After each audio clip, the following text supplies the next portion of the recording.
Hello అండి, నమస్తే. Welcome to divine insights. నా ఛానల్ని మీరు ఫస్ట్ టైం చూసినట్లయితే లైక్ చేయండి, షేర్ చేయండి అండ్ సబ్స్క్రైబ్ కూడా చేయండి. ఆంధ్రప్రదేశ్ హృదయంలో కృష్ణా నదీ తీరంలో అద్భుతంగా వెలిసిన పవిత్ర క్షేత్రం విజయవాడ. కనకదుర్గమ్మ ఆలయం ఇంద్రకీలాద్రి కొండపై వెలిసిన ఈ అమ్మవారి చరిత్ర ఎంతో ప్రాచీనమైనది, పవిత్రమైనది. ఈ రోజు మనం దుర్గమ్మ వారి మహిమను, చరిత్రను తెలుసుకుందాం. ఇంకా లేట్ చేయకుండా వీడియోలోకి వెళ్ళిపోదాం. పురాణాల ప్రకారం ఇంద్రుడు ఒకసారి మహిషాసురుని భయంతో పారిపోయి ఈ ప్రాంతంలో తపస్సు చేశాడు. అప్పుడు ఈ పర్వతం ఇంద్రకీలాద్రిగా ప్రసిద్ధి చెందింది. ఇక్కడ మహిషాసురుడు అనే రాక్షసుడు దేవతలను బాధించేవాడు. అప్పుడు దేవతల ప్రార్థనలకు స్పందించి ఆది పరాశక్తి దుర్గమ్మ రూపంలో అవతరించింది. మహిషాసురుడిని సంహరించింది. అందుకే అమ్మవారిని మహిషాసురమర్దిని అని పిలుస్తారు.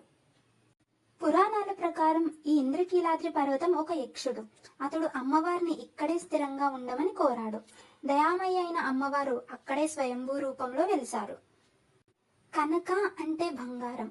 అమ్మవారి విగ్రహం బంగారు కాంతితో ప్రకాశించడంతో ఆమెకు కనకదుర్గ అనే పేరు కూడా వచ్చింది.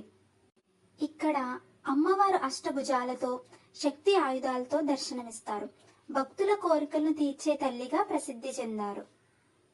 ఈ ఆలయ చరిత్ర ఎంతో పురాతనమైనది. అనేక రాజులు, ముఖ్యంగా రాజుల కాలంలో ఆలయ అభివృద్ధి జరిగింది. విజయనగర సామ్రాజ్య కాలంలో ఆలయానికి మరింత ప్రాధాన్యం లభించింది.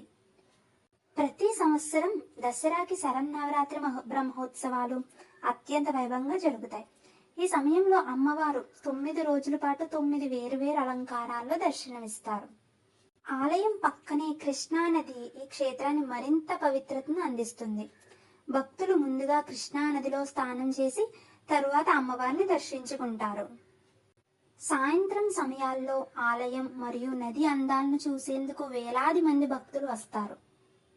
కనకదుర్గమ్మను దర్శించుకుంటే కష్టాలు తొలగిపోతాయని, శత్రువులపై విజయం లభిస్తుందని భక్తులు నమ్ముతారు. విద్య, ఉద్యోగం, ఆరోగ్యం, కుటుంబ శాంతి కోసం ప్రత్యేకంగా ప్రార్థనలు చేస్తారు. దక్షిణ భారతదేశంలో అత్యంత శక్తివంతమైన శక్తి పీఠాల్లో ఒకటిగా ఈ ఆలయం ప్రసిద్ధి చెందింది. ఇది విజయవాడ కనకదుర్గమ్మ ఆలయ చరిత్ర. మీరు కూడా ఒకసారి ఇంద్రకీలాద్రిపై వెలిసిన అమ్మవారిని దర్శించుకుని ఆమె కృపను పొందండి. జై కనకదుర్గమ్మ తల్లి. ఈ వీడియో మీకు నచ్చినట్లయితే లైక్ చేయండి, షేర్ చేయండి అండ్ సబ్స్క్రైబ్ చేయండి. ఇలాంటి మరెన్నో పౌరాణిక కథలతో మళ్ళీ కలుద్దాం.